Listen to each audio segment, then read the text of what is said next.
యేసు ప్రభు కృపను గుర్తుపెట్టుకోవాలి. యేసు ప్రభు మన నీతి అని ప్రతిరోజు గుర్తుపెట్టుకోవాలి. అప్పుడే మనం జీవితంలో ఏలగలం. అలాగే క్రిస్మస్ అంటే lights. Jesus Christ is the light of the world. మన జీవితంలో వెలుగై ఉన్నాడు.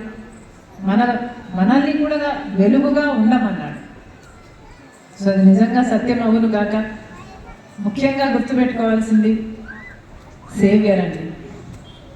ఈరోజు పొద్దున్న నుంచి Jesus Christ is the saviour అని నాకు పదే పదే గుర్తొస్తుంది. He's given to us as a saviour.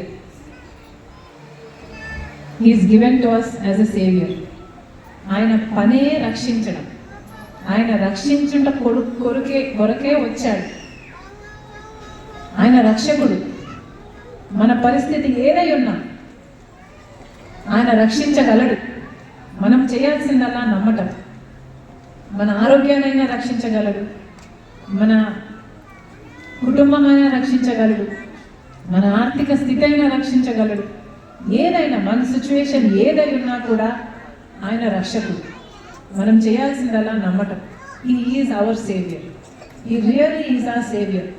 He is able to save. Actually he has saved.